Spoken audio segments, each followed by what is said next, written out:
let me just make a comment or two about our last week. By the way, we may do some changing on our end next week so that presentation wise it looks a little bit different. So I'll be conferring with Sarah so that it's less maybe just a gigantic head, and maybe it's a podium presentation that looks a little bit more better produced and a little less like a conversation. But I would hope that from our last week together, that was a little bit in a different setting, a little bit different, especially in this post-COVID world, and maybe depending on the vocation choices for a lot of us. You might not have ever experienced a retreat, and sometimes retreats are a way to re-energize, a way to restream your thinking, a way to consider that there's a better way to do, or a renewed kind of approach to what it is that you've always done. And so I would, especially watching Sarah over this past week, part of the joy and the effort that's been put in today has been because of just doing some thinking about how could we do this differently? How can we improve upon? And so from time to time, folks, if you're not able to have that kind of refreshing, that the Holy Spirit's not working with you to do that, then sometimes maybe we need to do or have something that's contrived, that's like last week, where we just take things out of the norm. We present the body and the basis of what we typically do as worship or congregating, but do it elsewhere, do it differently, so that we can have a kind of revitalization even in and among us. So let me pause there and see if that created any thoughts or any commentary, and then we will attempt to move on .org. So, Preston, it's kind of, you do it at work all the time, right? If you get stuck on something, you switch gears for a little bit, right? Yep. And sometimes, I don't know, you can go back to the other problem and have a different perspective on it. So I do think that the retreat's always nice, just to get away and try something, see what works, see what doesn't work. But then also it just, I don't know, makes you think differently about something, which may help, I don't know, stimulate a thought that you may never have had, right? Or try to figure out what to even go look for. So yeah.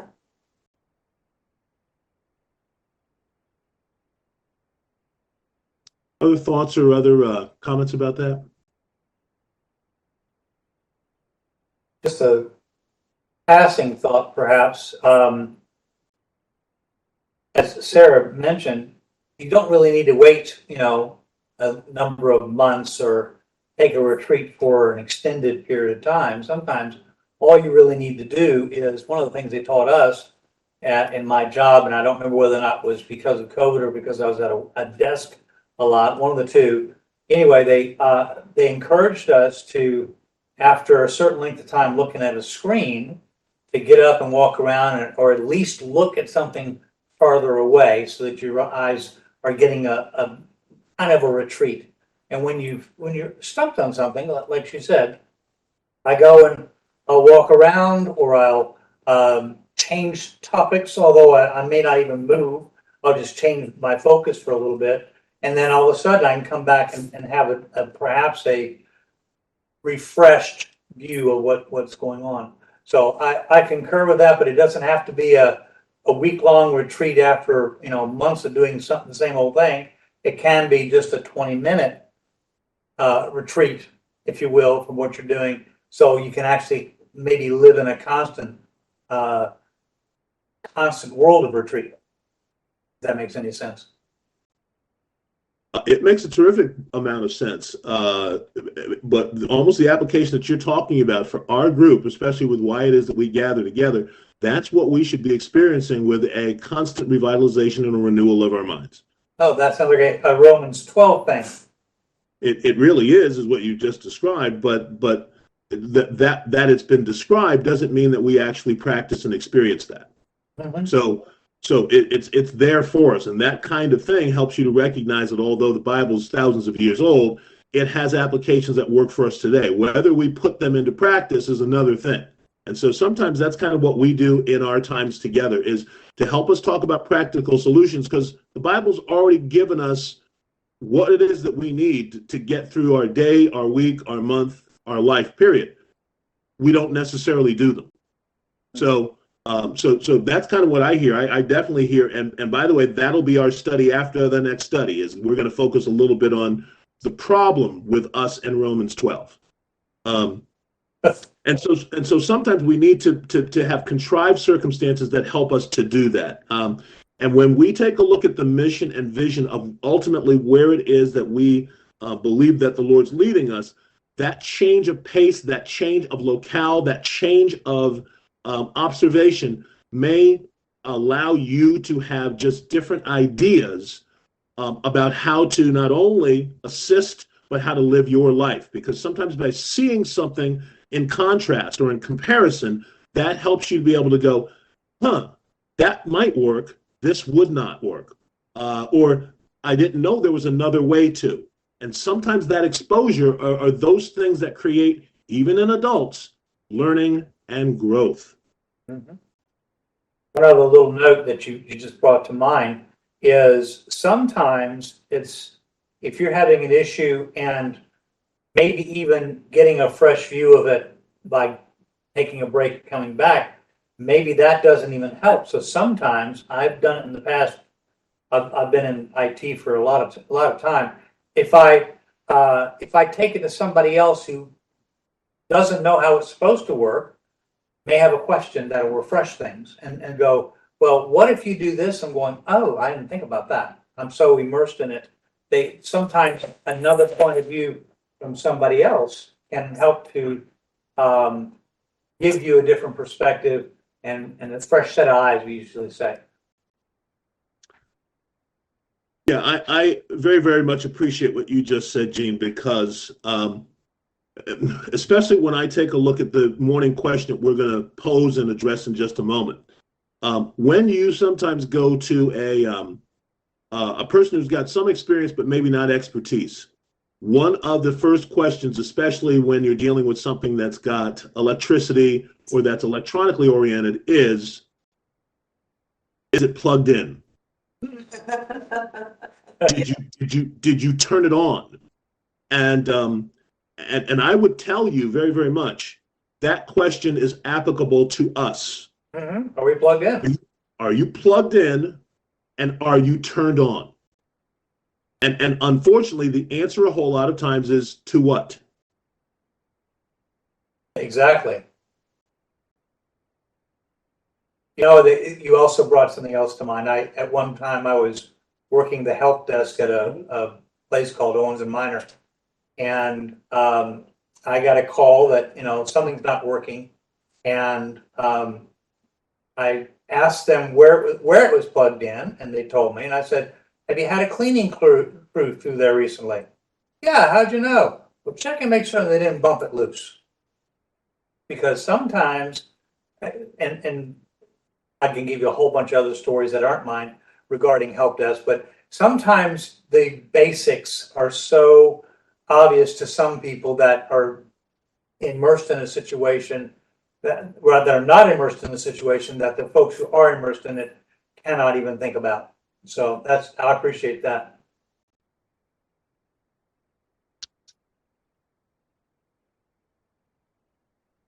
Well, that's a fine segue. Oh, go ahead, Bruce.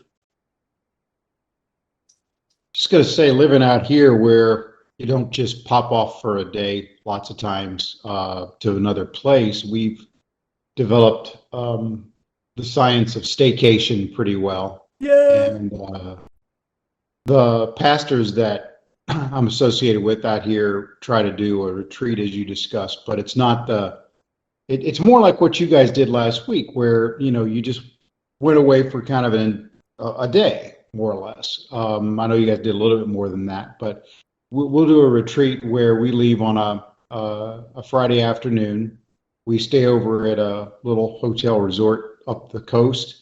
And then we pretty much split up and are done. We have dinner that night, and then the wives get together and the guys get together and just kind of a bull session on Saturday morning. And by lunchtime, we're gone. We're back to town. But we always make sure that we don't do it right in Kona, because the idea is you just have to get out of the flow of what you're doing, and that tyranny, the urgent that's always there. And so by literally going 45 minutes to an hour up the road, it disengages you from the things that are going on.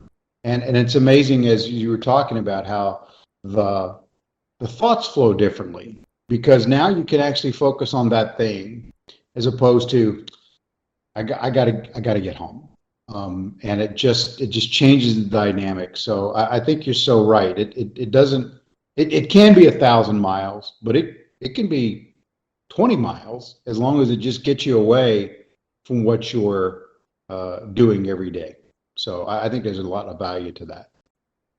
Yeah, I mean, when you look at the typical use of the word retreat and the armed forces, when you're getting overwhelmed, you're not in an advantageous situation, you retreat, you remove yourself from that position, and it's to regroup. You know, it's not a surrender.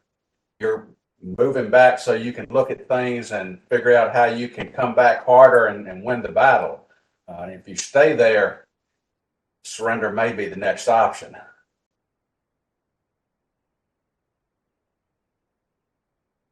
I think that there's a lot of strength and a lot of maturity in exploring that better, but sometimes you need to make sure everybody has successfully retreated and understands the purpose for a retreat before you then commend yourselves for being retreat specialists. Mhm. Because sometimes folks are just following the person ahead of them and don't understand why it is they're doing what they're doing. Mob mentality. Sure. So, our job or our work together is not to be to create or become lemming-like. Our job is to operate with the mind of the Holy Spirit and understand the benefits of this life that lead toward the next life.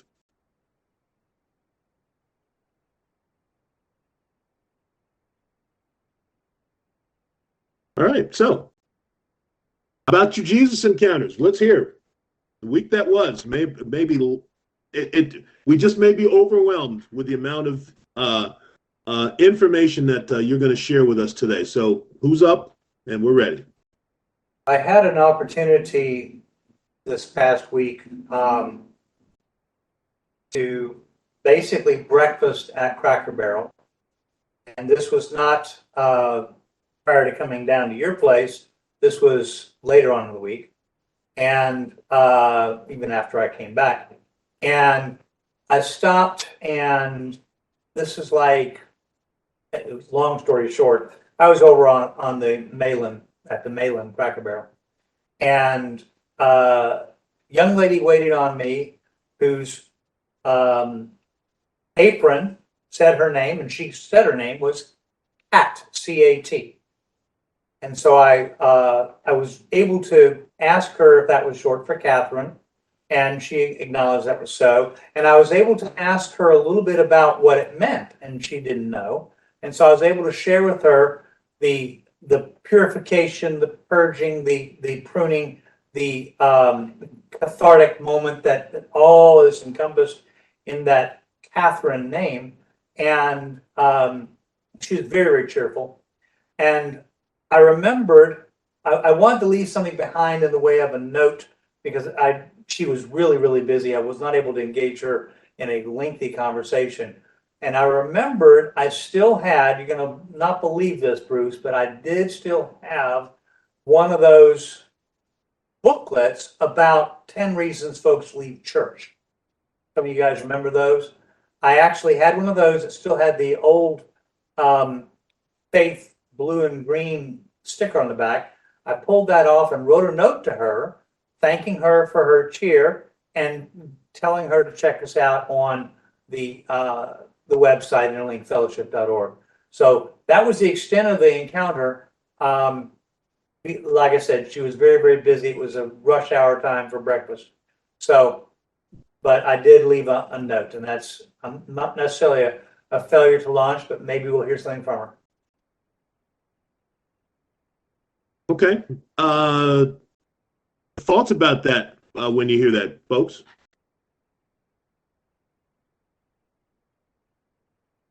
It reminded me, by the way, of Dr. Wimp, who was a master at distributing tracts. And maybe we need to have something like that to distribute to people when they don't have time, something that they can look at when they have a little extra time. And we can share with them not only who we are or our website, but give the gospel. And so I'm going to probably have to look at getting some paper tracts again. All right, thoughts about that? Yeah, when they obviously don't have time to talk to you, it is a way to at least put something in their hands, and hopefully they'll take the time to look at it and some thought on it. Yeah, It's almost like if you actually had handed it to her, yeah, you know, instead of like leaving it on the table, because the servers don't always come back to the table after you leave. that's true. Right, usually it's like a busser or somebody like that. So you may still have gotten your tracked into somebody's hand, right? Mm-hmm. But it might not have been hers. So I don't know, maybe just a direct handoff would have been good. Right. You could have done that. Yeah, she was so buzzing about it. I don't know that I would have been able to do that without completely disrupting her day. But anyway, I had not thought of that. Probably would have been helpful to do that. I did address the little note to her, which may have helped it get to maybe more than one person. But eventually still got back to her too. Exactly. Sure. Gene, I'm going to ask you a question. Uh-oh. And we've known each other a long time. I do not mean to offend, but it just, when you started down this path, it just came to my mind. There seems to be becoming a theme in your interactions with people where your gift of teaching seems to come to the forefront very quickly.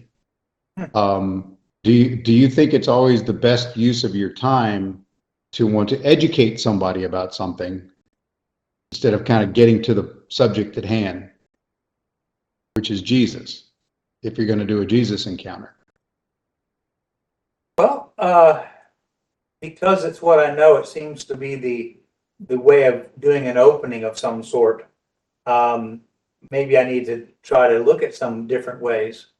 I'm not sure how else I might have approached that, because I am, like you said, I'm pretty well worn in that one groove. So the education might have been an opportunity I had hoped to maybe expound on, how we can get cleansed and that sort of thing. But I did not go that far. But you may be right. I just wonder if that may be a turnoff for some people.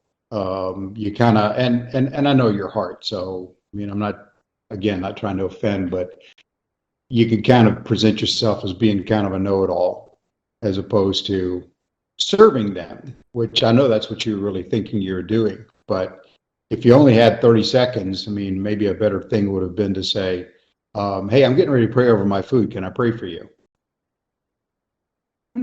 How can I pray for you? I've not really taken that approach very often. And maybe that's my introversion. I have a greater degree of extroversion if I'm able to use that gift, perhaps. And that really makes sense, what you just said, right? I mean, if you're feeling like you're out of your element in some ways, you're going to try to find something that is your element. So, but that comes down to, and by the way, I had kind of a messed up kind of interaction yesterday myself, and I was in the aftermath going, okay, what should I have done? Could I have done this? Could I have done this? Could I have done this? So I'm just kind of replaying in my own head as I'm talking to you, but yeah, I don't know. I just think some people may be receptive to that, but some people may be turned off by kind of getting a little lesson on whatever when there's a lack of time. So just a thought. I appreciate that. And trust me, I have more times than I can count realized that I've come across as a, Mr. Peabody know-it-all kind of person. So I will work on that. Thank you. I always reflect on you and I out knocking on doors many years ago, and we came upon a guy who had locked his keys in his car. Do you remember that? No, but I did have something like that happen to myself in the car gas line. But yeah, no, what are you talking about? We were out knocking on doors, and we came across a guy that was trying to get his keys out of his car, and he had the bent coat hanger and was doing the whole thing. And I remember we went up to him and talked to him, and he was obviously frustrated or whatever.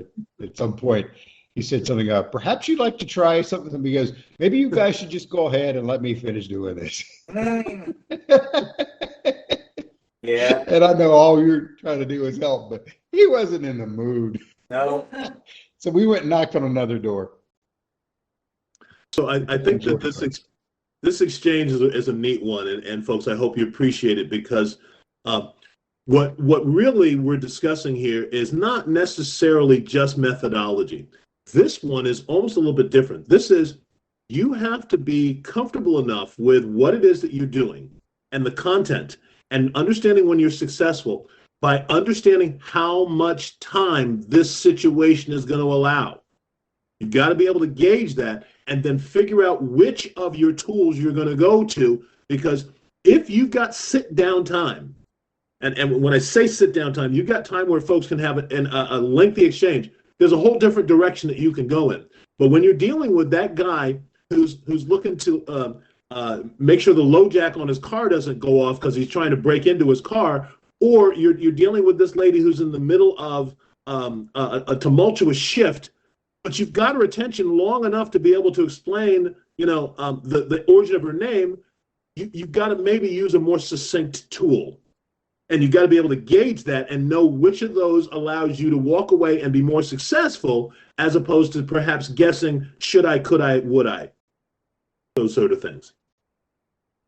I kind of like that he went to something he was familiar with. Maybe he finds a way to manipulate that a little bit. Like, people like to hear about themselves. Mm-hmm. So explaining the meaning of her name might have been a good opening gambit if he had made it brief and quickly got into, some other aspect of faith quickly.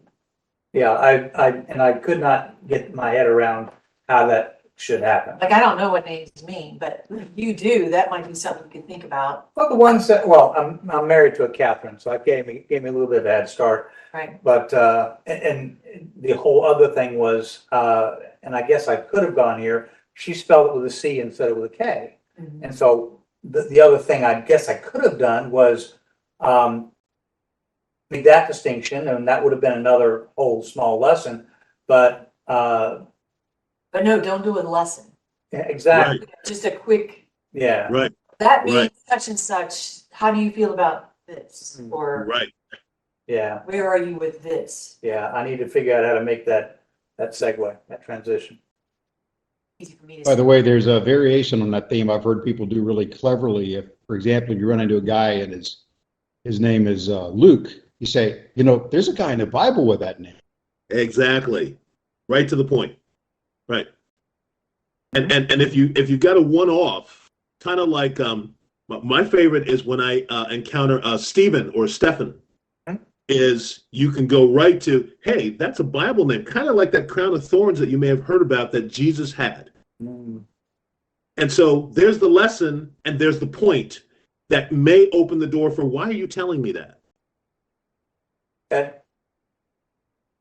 Couldn't make that segue for some reason with Catherine, though. I'm gonna have to figure out a better way to do that. Practice, man. I keep trying. I think I heard you, Di. I think you said how to get to Carnegie Hall, right? Practice, man. Practice. That's it. That's right. All right, who else is up? I had a couple of attempts while I was at the pool a couple of times, and I did have a little more time to spend with people talking. But yet when I kind of pulled it around to the Jesus subject, somehow it was kind of very neatly glossed over. The kind of subject quickly changed when I would make a point that way, and then before I know it, the subject had changed to something else. Though one lady did invite me to the church that they were going to down, which is outside. But her comment was, it's outside, it's on the beach, and it doesn't last long. And he tells us what we need to hear, or tells us some things, and then we're gone. Well, yeah, that's not really what I'm looking for out of it. And so we kind of were talking about our church and things like that, but it's just hard to kind of close that. It's kind of. I know there's more that I could have said, and you think about things afterwards, because about that time, her husband joined us, and he started talking about something else, so that everything kind of got, it didn't get quite finished as I would have liked to have, but I did make some attempts. It's not quite as successful as I would have liked. I wonder if surreptitiously, that's my big word for today, that she was trying to say that this is a really quick service. We're in and out. Yep. I don't really have time to talk like this because I just want to basically get in, get out. I got things to do, So I don't know, because it was interesting that they pulled that part out of the way the church was run, right? Well, yeah. That it was doesn't last long. You get your 3 points and you're gone. It's like, yep, my checklist is done, right? Yeah, that's exactly what I was thinking. But at least you tried, right? At least you tried. So, And that brings to mind something else that I've thought about. This is really not a Jesus encounter, but it was one of the things that I've thought about recently, and that is when something is important, you're going to do it. Right. Whereas if it's less important, you'll do it if it's convenient. And that's what the whole rapid church, if you will, is. Folks are able to check that box quickly and go to another thing because they feel like they ought to, but it's not important enough for them to invest the time in it. And I think I've gotten the sense in our culture today that if I've got the time and I've got nothing better going on, blah, blah, blah, then I might be able to do it. But there's a whole sense of convenience around church these days. Sherry, where did that or those interactions, where did they occur? Did you say that again? They were at the swimming pool. Okay, so those were at the pool. So Jean's, you were at yours was at a restaurant.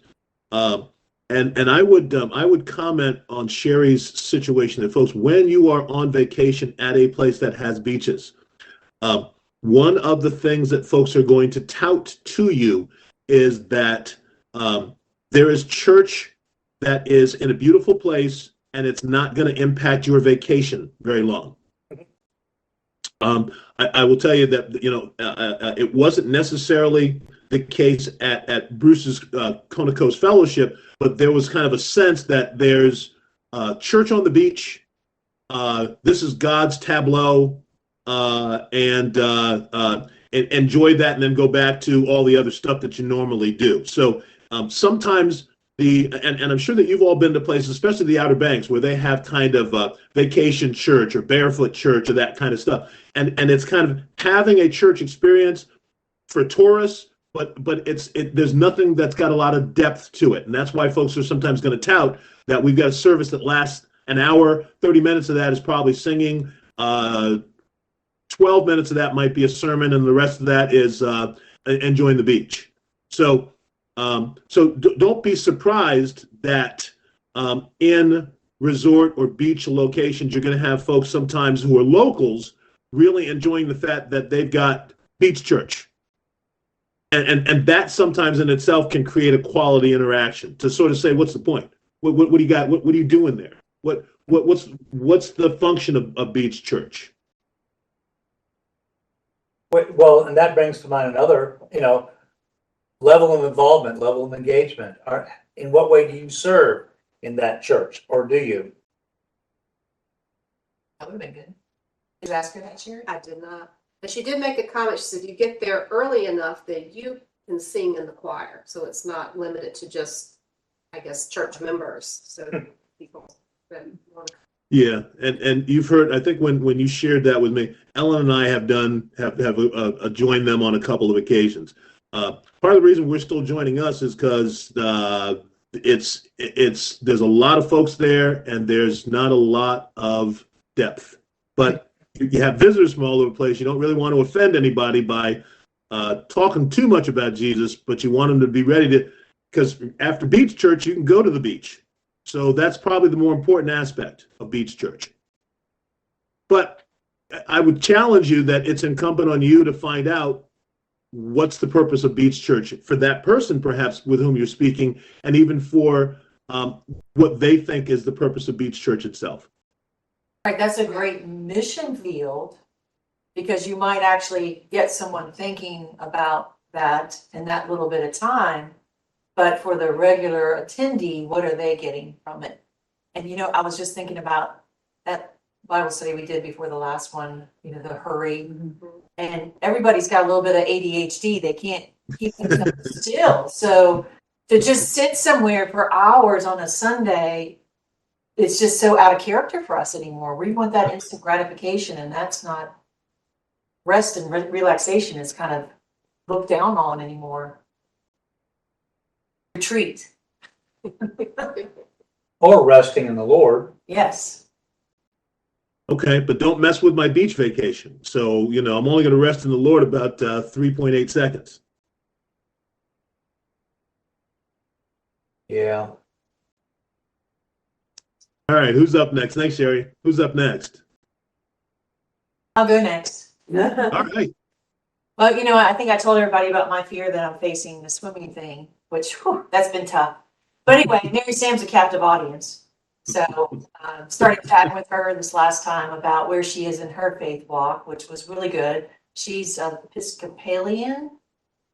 So how we got on the topic of LGBTQ, I don't know, but their church seems to be very accepting of it. And I started looking up some of the stuff. It's kind of interesting the way they've taken some scriptures to do that. But she was telling me one of the things is homosexual in the Bible in that cultural age did not mean what it does now, that it was more talking about incest. So I was like, that's interesting. Never heard that. I said, I don't know, if I believe that totally, Mary Sam. I said, there's lots of places in the Bible when it talks that a man shouldn't lie with a man and a woman shouldn't lie with a woman. It's pretty clear cut. So, we did have some good discussions. She did share with me that her children, like mine, had fallen away. And she says, my youngest son is very angry at God. She goes, and when I try to see what's underlying all the anger, he can't express it very well.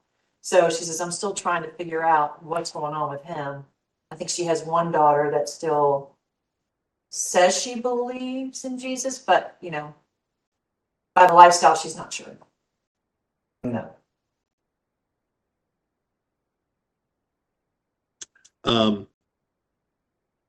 So that topic is how Scripture is being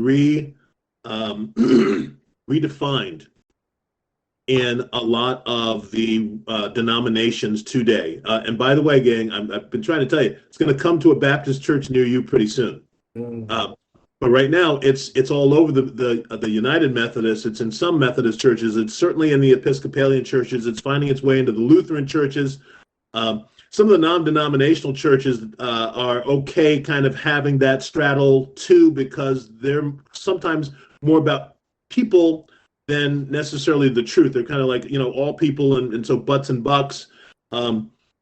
And when you find yourself in that kind of conversation and you're hearing something about that doesn't quite make sense, this is when really the slack line reaching out to say, like a Steve, makes sense, because that's a part of the news that Steve keeps up on. I try to dabble in it, but Steve is certainly a master of it, where you're watching folks redefine, and you heard me talk about this. The New Testament, for a while, they've been doing that the word that's been used for homosexual is only used kind of in a couple of places with Paul's emphasis, not Jesus saying it, number one.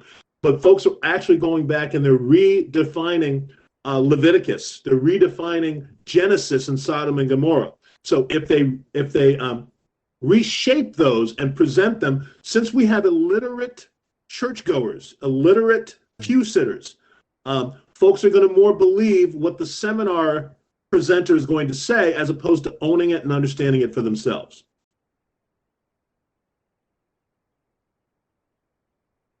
Yeah, that's actually it's an old argument that's resurfaced is what that is. Yeah. Because it started in like the 60s.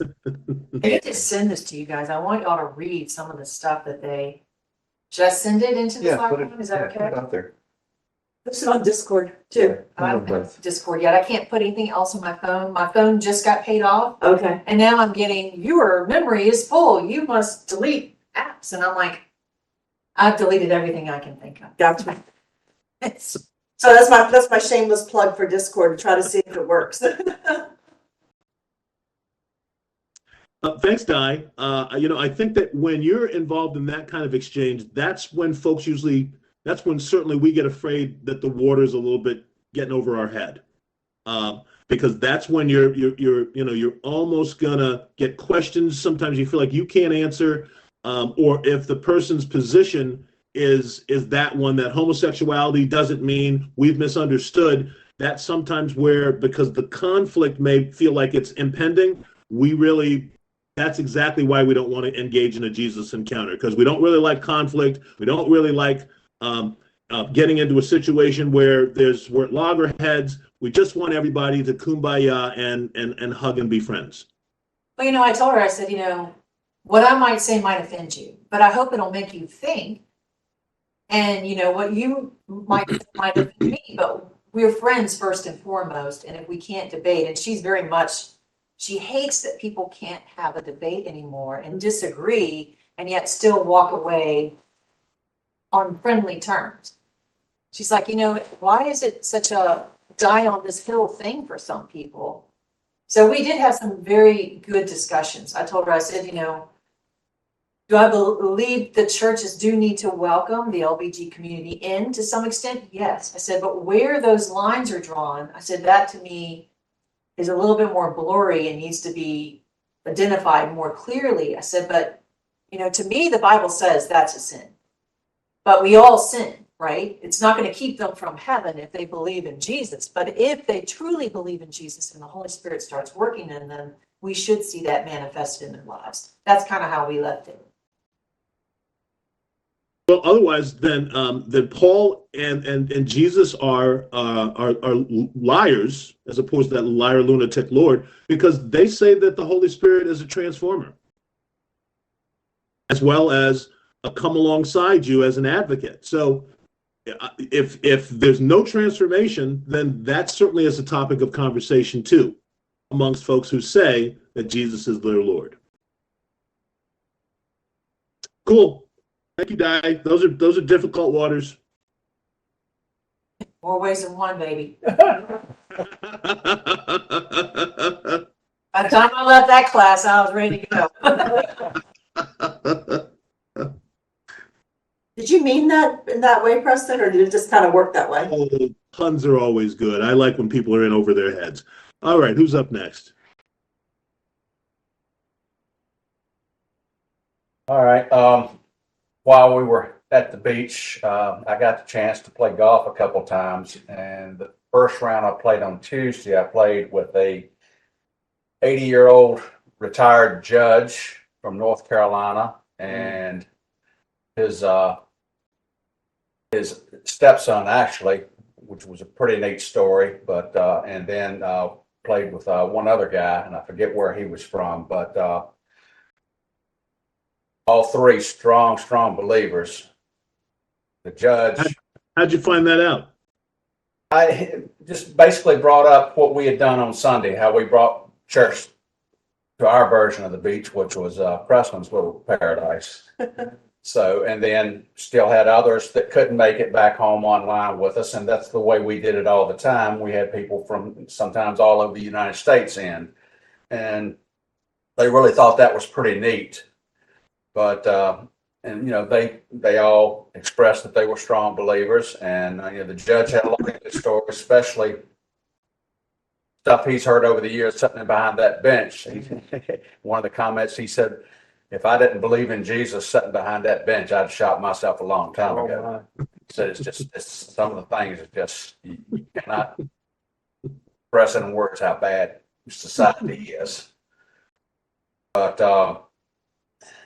the next round, I played with a father and two sons from out in the Shenandoah Valley, and the father actually turned out to be one of my customers.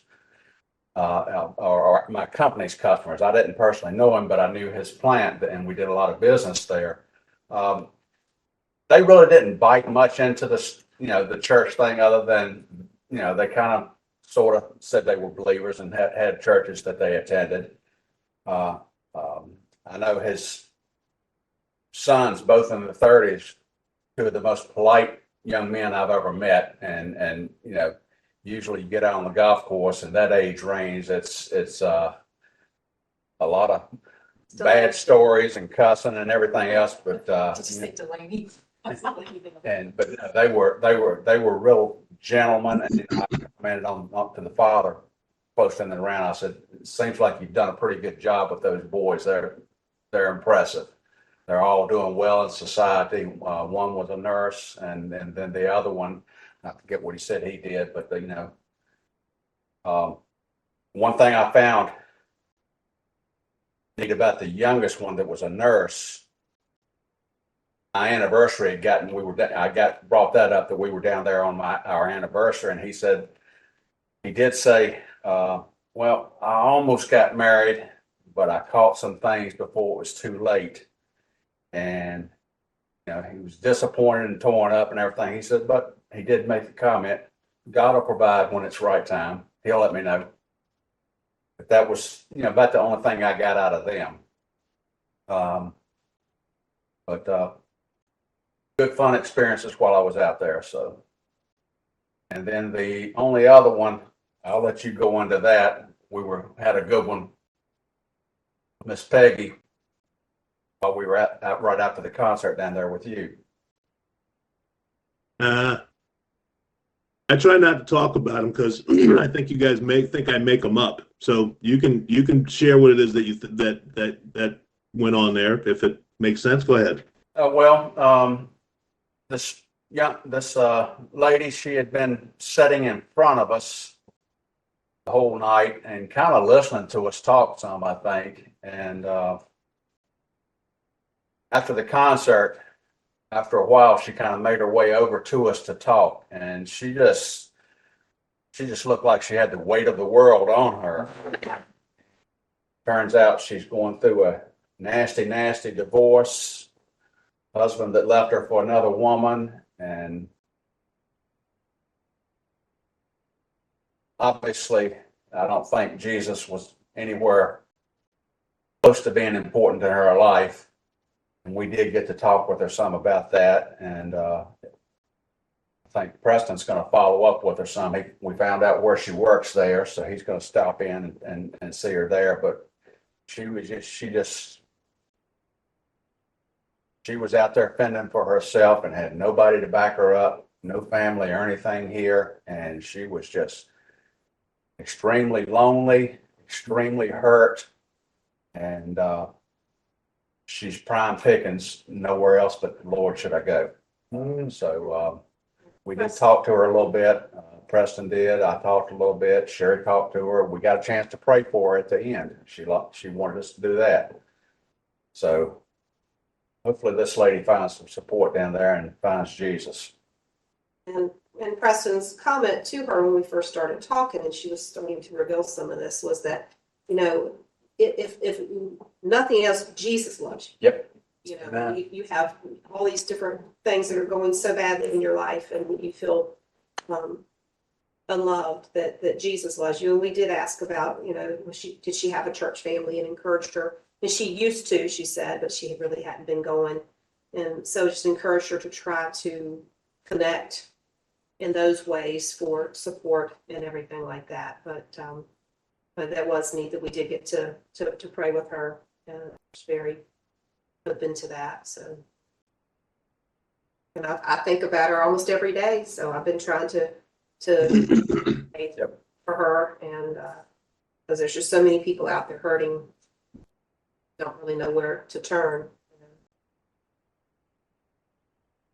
That was, I mean, and it got to the point we, you know, because she was standing talking to us. She picked up her chair. We were still sitting and everything. And we've been talking for quite a while. And I said, you know, put your parent, you know, sit back down. I said, we're not in any hurry. We're not going anywhere. Have a seat. Let's, you know, continue to talk. So we probably talked, what, 30 minutes or more? Yeah. And everything before we all left together. So I guess that was one of those times where you take the time. And I think it's important to sometimes let people know we're not in a rush. We have time for you, which, because most times we don't. I certainly am that way when I'm out and about. You know, it's usually about getting what I need done and carrying on. Or, you know, if I'm with friends or stuff, it's about, you know, enjoying the time with them. But so I think it's important to have that time to stop and be with someone, but let them know they're important enough not to spend that time.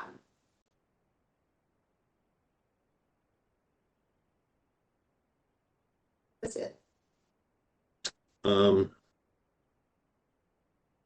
We've discussed kind of almost 4 different kinds of situations.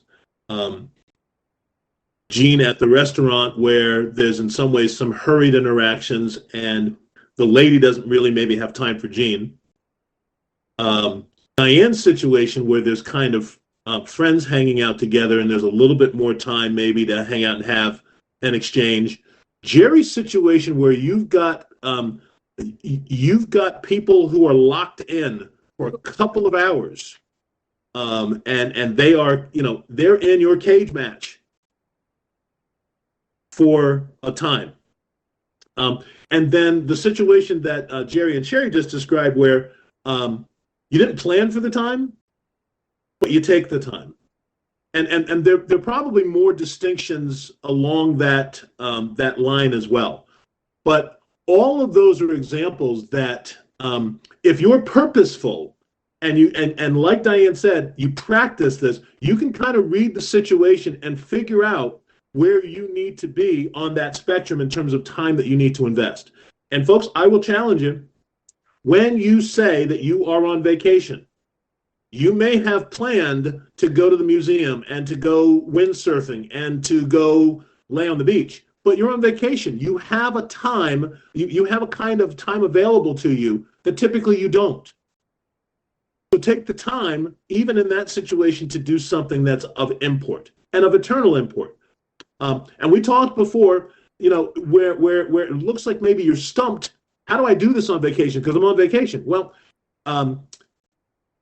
if you feel overwhelmed by fear, do it at the rest stop. Well, you know, find somebody, shake their hand, talk to them about Jesus for 5 minutes, and then run to your car and disappear, because you'll never have to see them again. You're on vacation. There's a new environment. Some of those folks will never be able to track you down. If they didn't take a picture of you, they're not necessarily going to post you on social media. So you can meet somebody, share Jesus, and get in your car and drive as fast as you possibly can on the interstate. Away. You're on vacation. Different environment. Not going to see those same people at Walmart or at Sam's or you know, at the local HOA convene. So. Who's up next?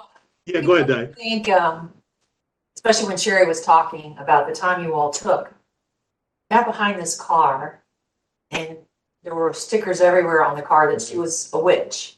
Yeah. Oh, yeah. And if you think about it, do you want to take the time to talk about Jesus, or do you want someone to take time and talk to them about being a witch or a Satanist? Or, we have news that can save their life, and they have news that will bring them nothing but destruction. So, wow, that's huge when you start thinking about who's taking the time to talk about witches, weird stuff, aliens. And people want to believe something and they want to be part of something. It's in our DNA. Yeah, the adversary is scoring many, many points that we are getting to see if you consider in the back of your head, did God really say? We are living in the time where that is on display, where folks are going, I don't think he did. That's so overtly available for us to be able to see. And folks, the Holy Spirit allows us to be able to push back on that. We can't beat the adversary, but we can put on the armor to be able to stand. And we have a world that is chock full of people doing what is right in their own eyes.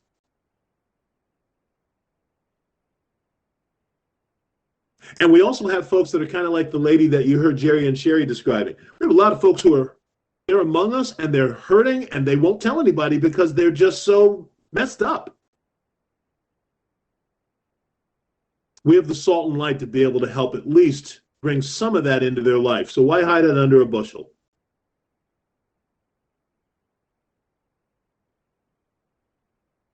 All right, who's up next? Any others?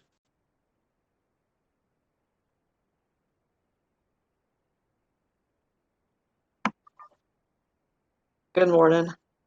Hey, Ellen. Hi, Ellen. Hey. I was pretty close to home this week, kind of trying to feel better, but I kind of debated whether or not I bring this up, but always have some interesting conversations with Miles on the phone, and and I don't know if this is kind of a typical perspective of our young people, but somehow the conversation turned towards eternity, and Miles made the comment that, well, I don't want to be a church service worshiping Jesus all the time. That sounds as boring as all get out, you know? And so, we kind of talked about, well, you're taking a very linear human interpretation of what that's going to look like. But then I said, well, at the end of the day, there's going to be a choice, right? There's going to be a choice of whether or not you're going to spend eternity in the presence of Jesus and God and light and goodness, or in the absence of all that. And, to me, that's a pretty easy choice. And his response to that was, well, why do I have to make a choice? I'm like, you're gonna have to make a choice, dude. And then he wanted to take it, well, I didn't choose to be born. I'm like, well, yeah, but so I don't know if he's just trying to throw a lot of stupid ideas in front of me, or if it's more contingent of the 20-somethings today.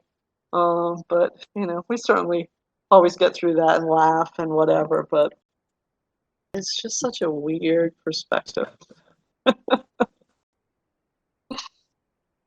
Well, the adversary's done a good job, Ellen, of making himself look real sexy lately.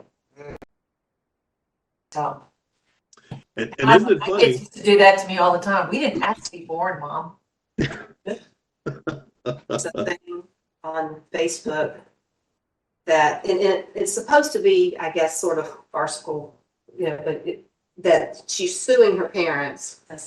You've seen that too? I've seen it. Yeah, she's suing her parents because she didn't ask to be born, and all this stuff, and they actually wants them, they should have gone back, got someone to, gone back in time, or a psychic or something to contact her before she was born to ask her permission to be born, and all this, and I'm going like, but it's just sort of, it's but it's just, that's how messed up people have really gotten to. They really are that stupid, but so Stupid or just mixed up yeah. and just being inundated with just the wackiness that's going on. Yeah.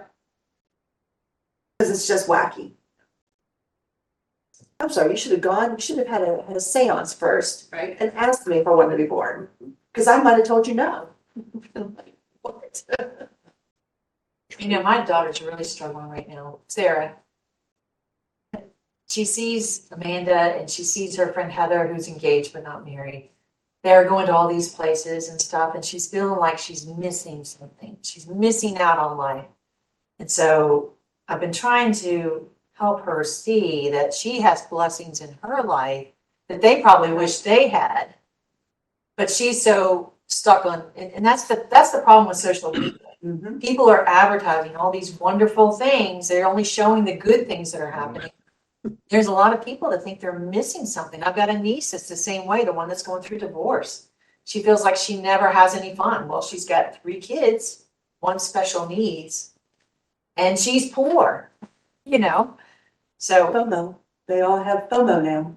it's just, it's sad. They are missing out. They have so many beautiful things right there in their life and they see only what, Mhm. and not that Sarah's to that point, but she sees a lot of death too in her job.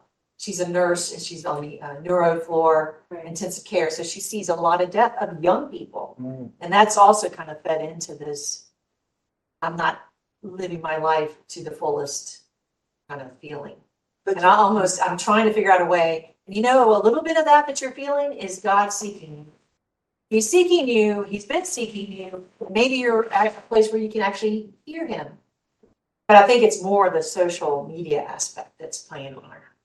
yeah, because you're right. Everybody just shows the fun parts of their life. Right. You don't They see when show- Amanda goes home by herself. Right. Or they don't show where they're just having a bad day for Right. whatever reason, because nobody wants to talk about having a bad day. Exactly. Nobody wants to go there. Or everyone knows Well- their pity. Well, actually, the people having their bad days, you know, that's TikTok actually does its share of those too. That's kind of why we've got the neat rash of suicides, because that's the way to to publicize the permanent end of a bad day. And what you're all discussing right now is, it's funny. We're in a society right now that touts identity and choice. And you heard Miles's response to Ellen, which is, why do I have to make a choice? So, did God really say is very, very much on display. And as Diane said, in hanging out, talking with Sarah, maybe even with Amanda, folks, we have an opportunity to, not as influencers, but as friends and family, to try to speak into certainly those folks' lives. But when you recognize, kind of like Jerry and Sherry were talking about this young lady we met, and when I say young lady, she was certainly older than both of us. At least if she wasn't, she certainly looked older than both of us, all 3 of us. You have an opportunity to help folks recognize that there is a better choice than the choices sometimes that they're making, to live dismally, to live in sadness, to live without hope. And that's, I would hope, would be part of the motivation for us to want to have Jesus encounters with people. There are a lot of folks who are just messy. I mean, you know what? Maybe some of us don't do that not only for fear, but because when you start meddling in people's lives, their lives are messy. Yeah. It doesn't get any better on the back end either.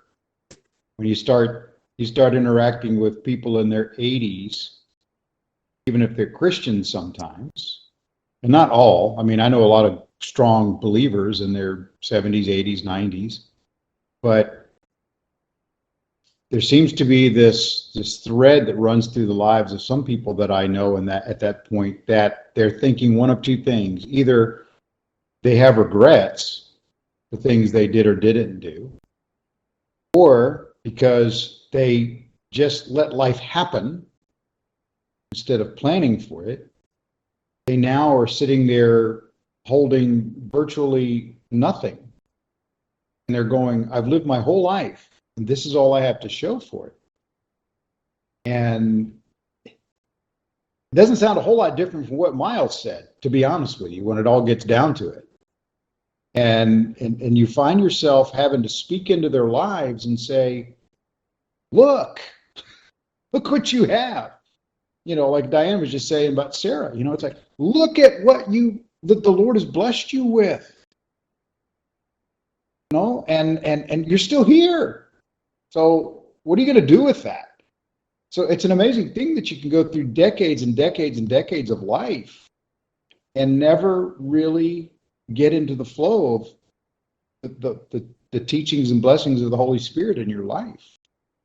It's like we're going to have opportunities. It doesn't matter, not just the circumstances. We have opportunities from 6 to 96 that there are people hurting across the entire spectrum of human existence. It's an amazing thing to me how we don't learn very well, and so to bring light into that, like Preston's saying, this lady is not a spring chick that you guys met down there last week, but I kind of see it like, whether they've got 50 years to live or 5 years, we can still speak truth and hope into their lives.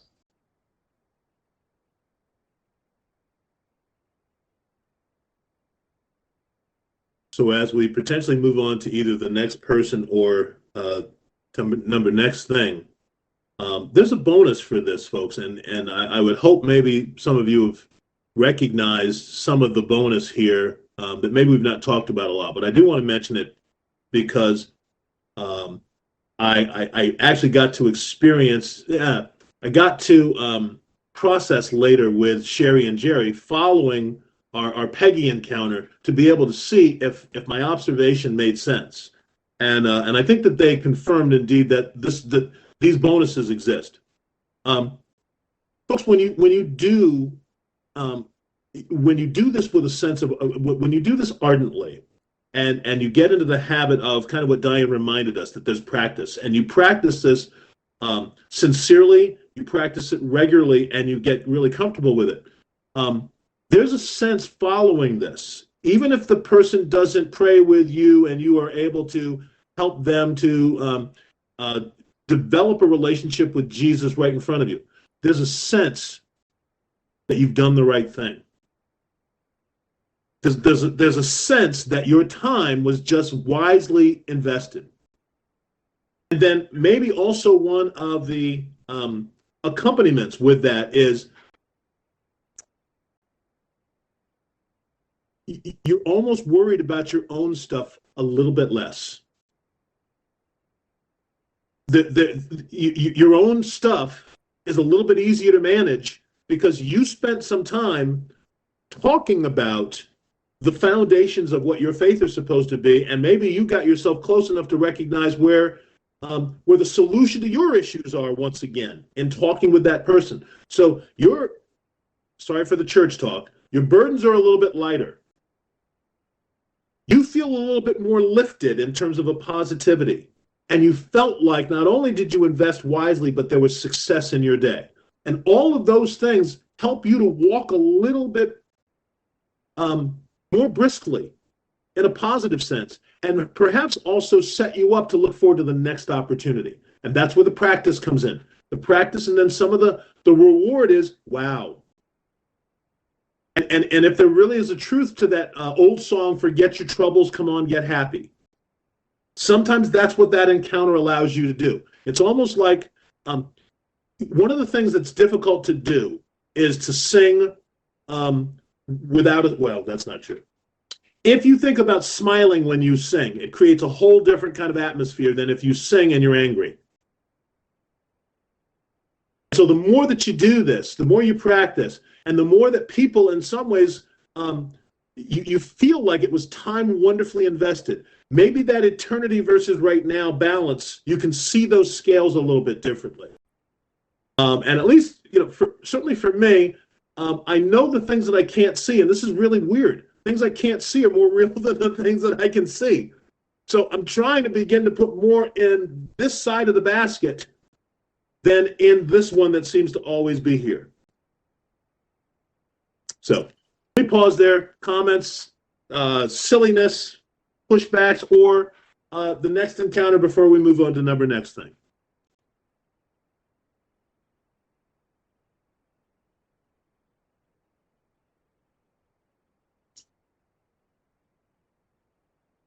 All right. So I'm going to ask a question, and I've already warned her that I'm going to put her on the spot, but I'm going to ask her anyway. So, Sherry, I was with Sherry last week, and not just Sherry, but Sherry, Jerry, and Ellen, and I probably also say thousands of other people. Would that make sense? If not hundreds, maybe a few thousand people. Make sense? Yes. Okay.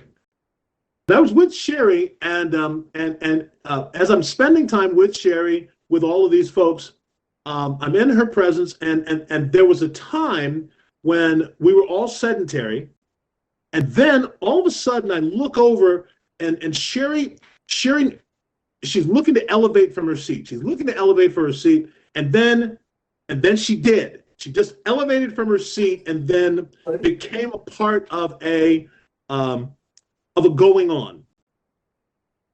And when I saw that, and Sherry eventually returned to her seat, I said, "Hey, Sherry, what happened there?"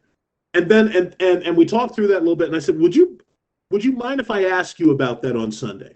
So I'm asking her about that, and perhaps you'll join with us a little bit as Sherry answers the question. What happened, Sherry? Can you talk to us about that a little bit? Floating. I see her floating, is what I'm seeing. We were at a music concert, listening to music, and it was the last night we were there. And was very good, very energetic, and the music was good.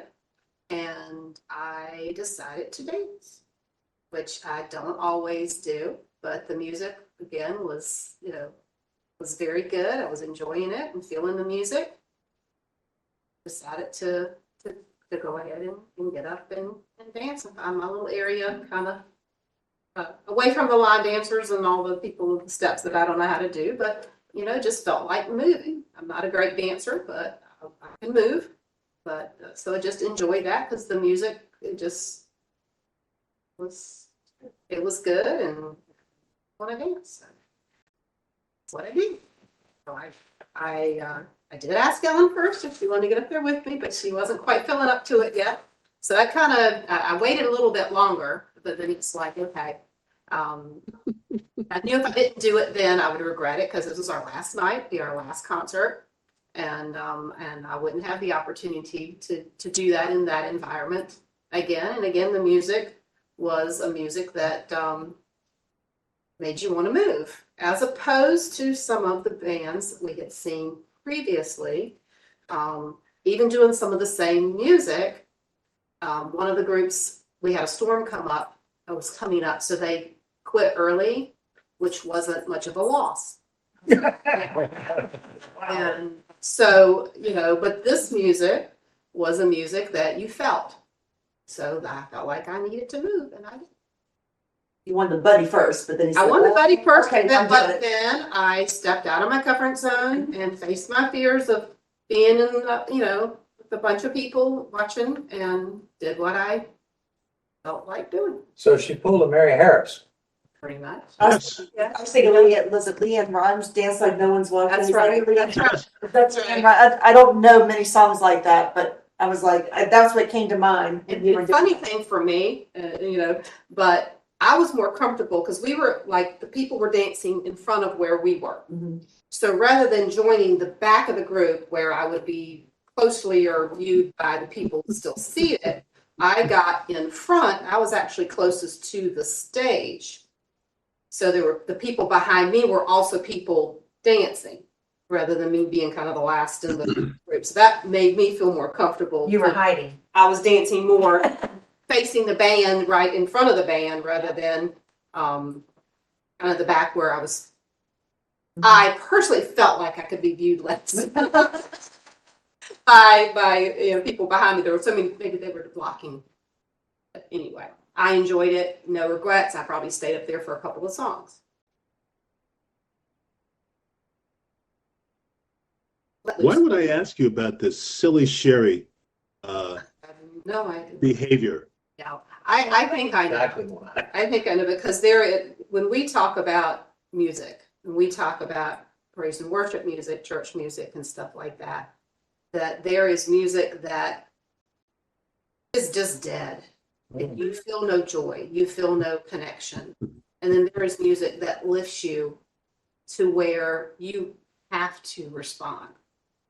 And I think that is sometimes what we're looking for when we talk about good music or bad music in a church environment, not so much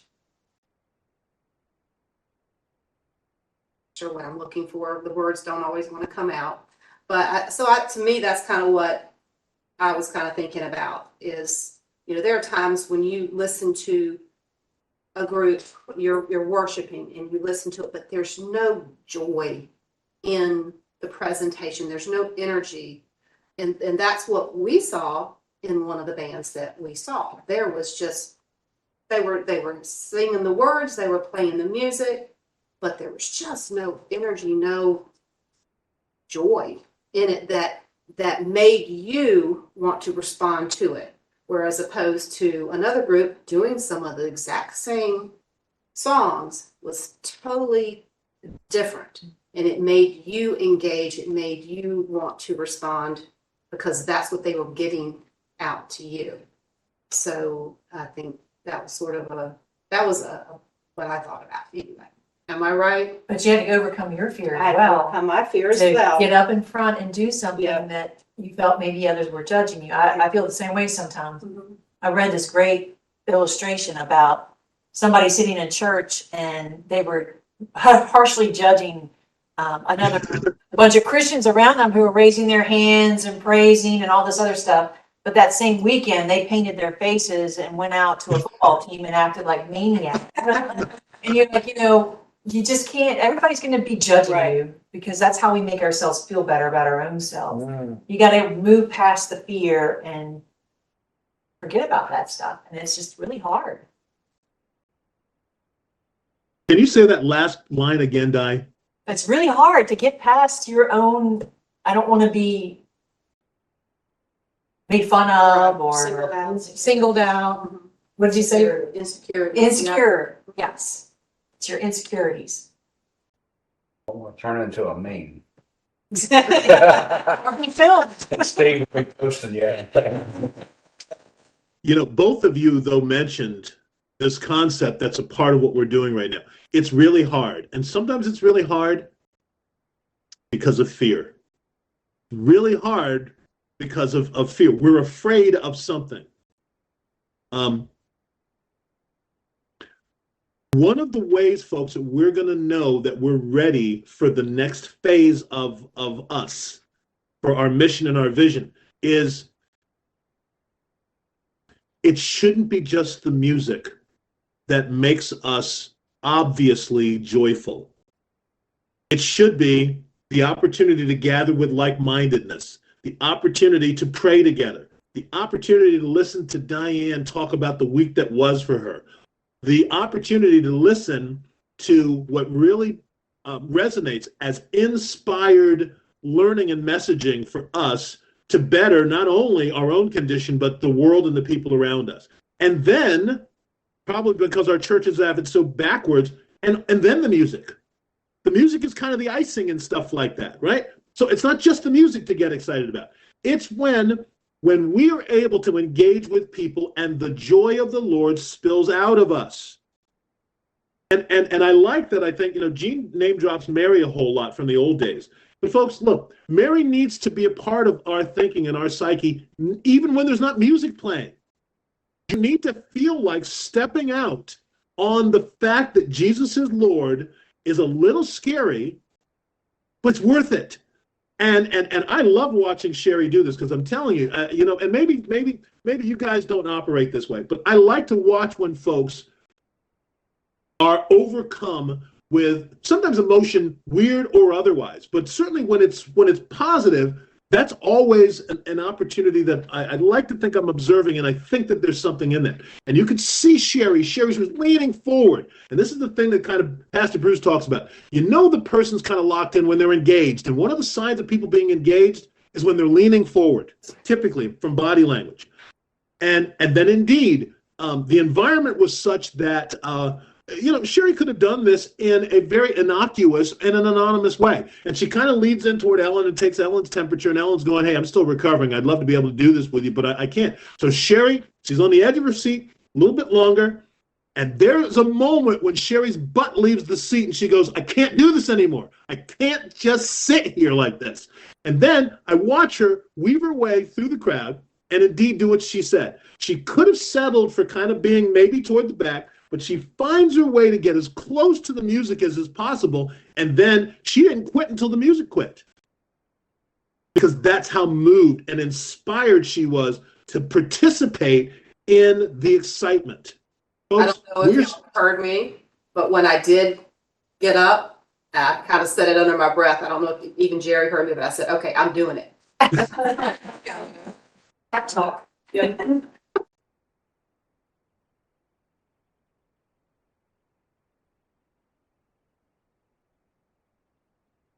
She talked down her fear.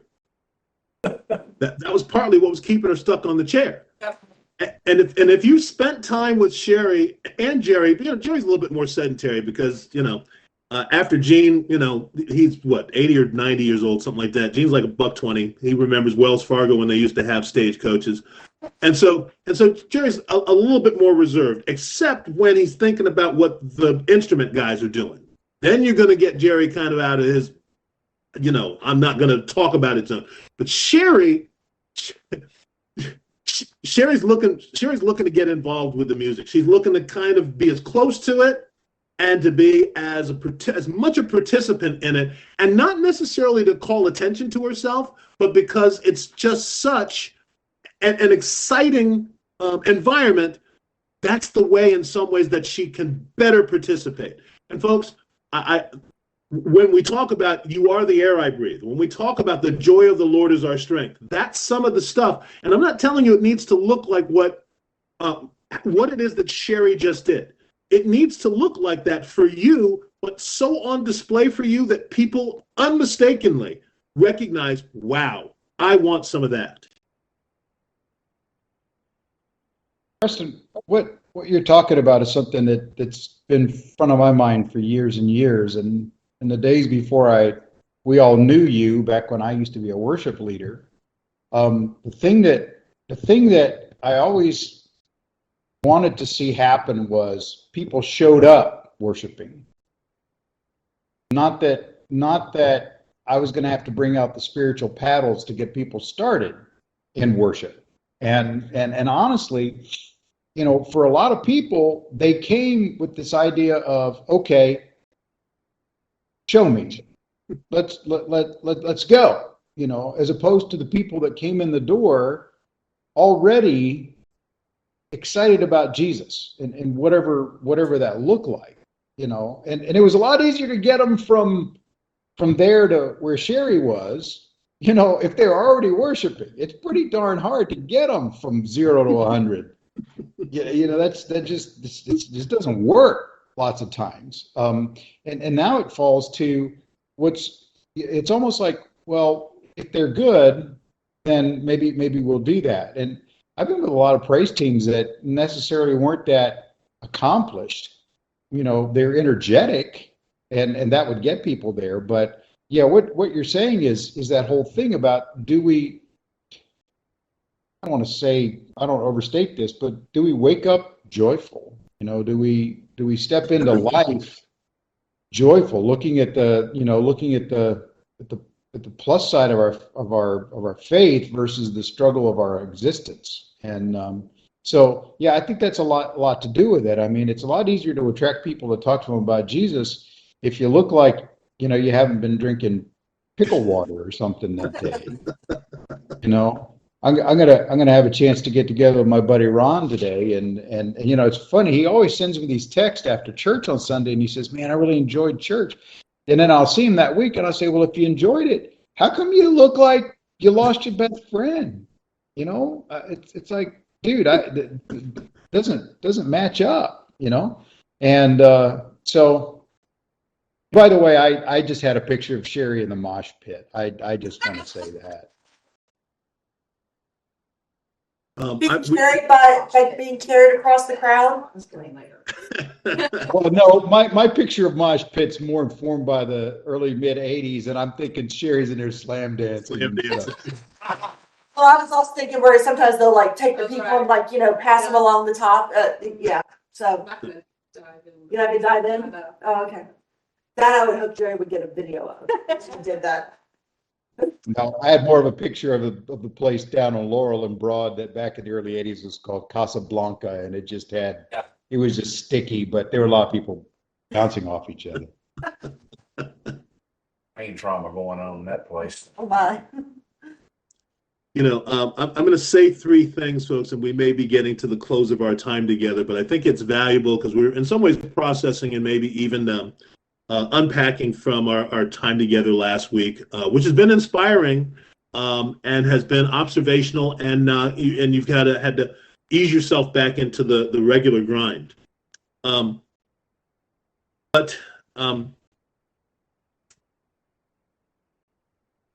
It's easy sometimes to talk about how the music should move us. And I want to give you an example of this to help you know.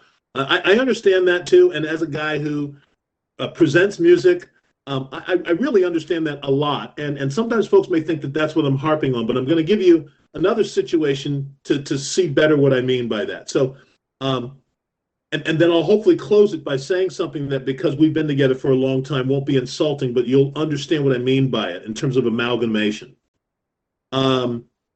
So Ellen and I, a few years back, belonged to a church that is considered one of the Richmond mega churches kind of now. And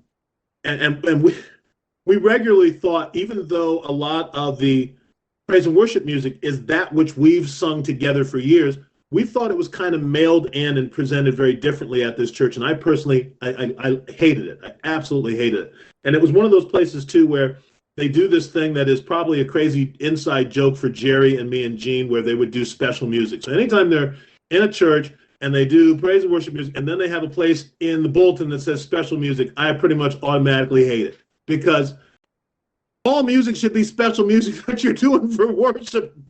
So, but that's another issue. I won't talk about that much. But what I do want to say is Ellen and I probably, and it's been a lot of years, surprisingly, at this point, looking back.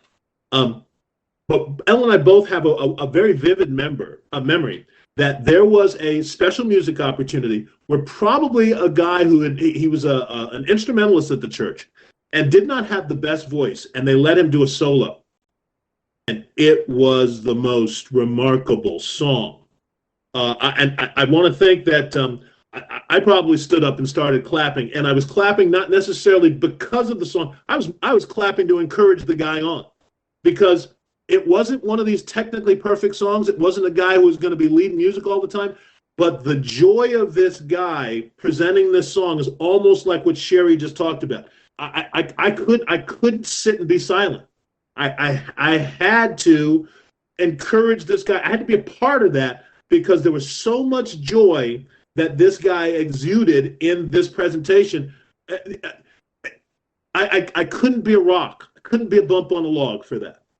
And that was very memorable for Ellen and I. I think we every now and then we talk about it to this day, because it was just so remarkable in an environment where there was tons of music, and it was all for mostly, we felt mostly for show.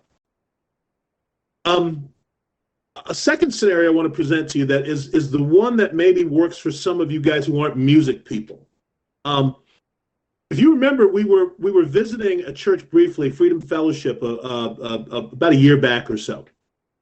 And surprisingly, the pastor was teaching on Revelation. Now, the neat part about that is we had just finished a 12-year-long teaching on Revelation. And so when the pastor was presenting a sermon on Revelation, I was very moved to hear that he was not teaching it in the LaHaye Jenkins fashion. And for those of you that were with us, at the end of his sermon, perhaps not only myself, but some of us, we started clapping at the end of the sermon. Now, I will tell you, the pastor came back to me later on and said, I don't think anyone has ever clapped at the end of one of my sermons before. And I said, I'm sorry for you, because that should happen when the word of the Lord is resonating with the folks to whom you're presenting, and you've done your due diligence in terms of being able to provide them quality division of truth. And the fact that the pastor would say to me, I've been a pastor here for 20, 25 years, and no one's ever clapped after my sermon. Well, folks, we need to be excited about about Scripture, not just about the music. And so, my ideal for us, and this is kind of wrapping this up, and then I'll open it up for your comments or your pushbacks or your I don't agrees. I would love for us, and when Bruce talks about that anticipation, and Gene is always the first to drop Mary Harris's name, because when he does that, you all, for the most part, have a picture of Mary. And Mary came to worship, ready to worship. You didn't have to rev her up. She was ready. And it was just it was when the chord that was overwhelming, that could not keep her in a seat, that was the Sherry moment. She was waiting for the opportunity to be able to share her joy publicly with other folks. And I would like us almost to have an amalgam of what is incumbent in the Black church with the reason and the rationale and the logic of our best other churches, so that there's solid Scripture that doesn't have kind of the name it, claim it, pie in the sky flavor, that sort of stuff, but with the I've come revved up, ready to be joyful, and I'm just looking for an opportunity to explode. I'm looking for an amalgam of that, because I believe if we are somehow able to get over our, okay, I'm so sedentary, this is okay. If we're able to do that, and the joy of the Lord is oozing out of our pores, that's going to be evident in our video characterization. It's going to be evident in our discussions, and certainly it's going to be evident in our music. But then also, when people get a chance to meet us, because they're going to want to meet us, it will be evident when they meet us face to face, individually or as a small group. So I appreciate us delving into Jesus Encounters, talking a little bit about retreat mentality. We will jump into that question about what happens to your fear after it's addressed by you or this individual next week. Your comments, your thoughts, Preston's, your wrongs, as we close out this week. Floor is yours. I have a couple of comments. Number one, what you brought to mind is, and this is going to be on a negative side, and we'll just call him Deacon Sour Grapes. He comes in with his giant print Bible and he plops down on the front row and he says, "Bless me, I dare you." That's kind of the opposite of what we're looking for. We're looking for somebody who's already coming in blessed and looking to share that and be blessed even further. Number one. Number two, Bruce reminded me of one of the expressions that Dr. Wimp used to use, and he does this normally when he's talking about Christians. This whole Deacon Sour Grapes again. He would say that he comes in the church looking like he's been vaccinated with dill pickle juice. Just imagine that for just a moment. How puckered and vaccinated with, that was the expression that Dr. Wimp used to use. We ought to be so full of joy, so full of excitement for not only what the Lord's going to do in that service, that teaching, that opportunity, that worship time, but also what we've got ahead. The whole thing about Ellen talking about, Miles saying, why don't you make a decision? Because not making a decision is a decision. And if you don't make a decision, then it's kind of like, I don't know how to express it. There's just a sense that if you don't decide, you've already decided not to decide. And if you don't decide, then the default outcome is what's going to happen. And if that's weird, we can talk about that and you maybe straighten me out. But the point is, we have the greatest news that anyone could ever have. Anyone. And we need to be able to get excited and share it. And I know this is me trying to express something that I sometimes as an introvert have trouble getting out to people I don't know. But we really do have that. So, and one other thing I wanted to share about my little time of retreat. During the time some of the crew, when I was down in North Carolina, went off to a concert, which I've said it before and I'll say it again. When I went to my one high school dance, the music was too loud. I did not really want to go to a loud musical event, just a personal thing. So I found myself swimming around on the channels, and Ellen came around as she's still trying to ice her face and recover. We chose something to watch that she had already seen before. And it was A Man Called Otto. If you've seen it, okay. The guy who plays younger Otto is actually the younger Tom Hanks, by the way. Is actually his son, Truman, in case you didn't know that. And Otto is a demonstration of, and I'm just going to, if you haven't seen the movie, I don't want to mess it up for you, but here's a mission that this guy is on, and he is indestructible until the job that God has for him is done. If you've seen that, you're going to, yeah. If you haven't seen that, find out what I'm talking about. That's all I got.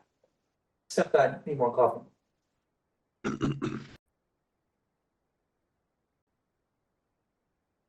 Other thoughts, other comments as we come to the end of our time? I'm reminded of something when I was in college. As you're talking through this, I mean, let me preface it by saying this.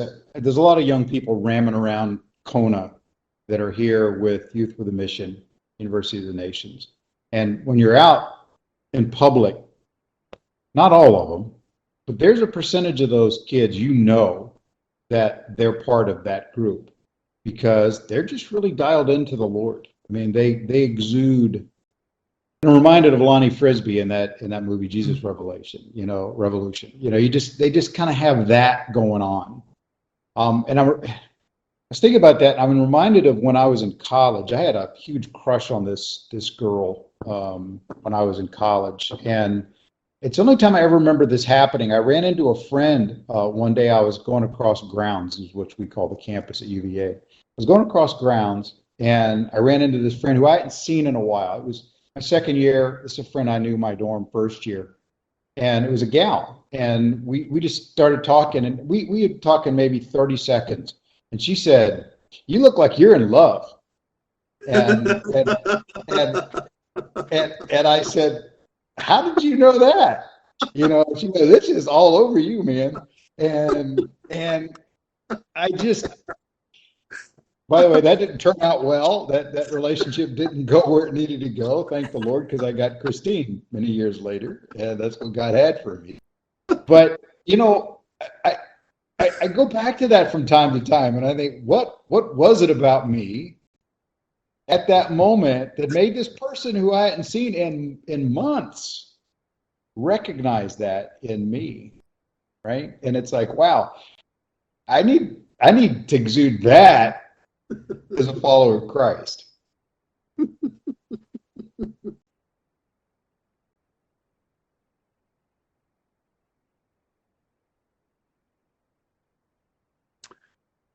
Any other thoughts or comments? Bruce, I love what you just said, because that means we would be desperate in our lives. We would have them at top of head, top of mind. That we wouldn't let all the other stuff come in and crowd it out, and be something. Yeah, but I think I know that's true. But we need to do it, and I'm sorry, I'm going to say it this way. We need to do it, but keep the weirdo quotient dialed down. I mean, unfortunately, too many of the people that kind of are exuding, and that's why I love the kids here that are part of YWAM, because they're not weirdos for the most part. They're just solid people on mission for Christ. As opposed to, and if I'm describing anybody, I don't mean offense, but it's not having the Jesus T-shirt, the Jesus ball cap, 13 crosses on, and just coming at you like a bull, right? I mean, it's being able to be a normal, approachable person, but exuding the joy of the Lord, And like you say, it really should be a desperation, and yeah, so something to attain. I've got a friend who's like that, and it's not so much that she's like a hugely up person, but she exudes this bright light. It just seems to shine out of her regardless of the circumstance, and it's almost peaceful to be in her presence. I think she's just so grounded in her faith that she just exudes that quiet joy, I guess you'd call it.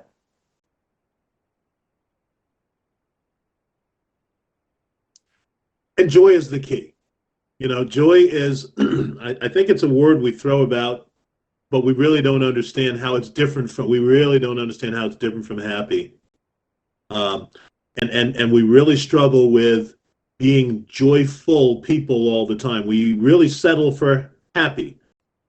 And the funny thing about happy is a lot of us aren't happy, and we don't get to happy. So then joy's off the table. And I've spent a lot of time this week mentioning this phrase, and I would hope that folks, you know that this is not what, Jesus didn't die for you to have to deal with this.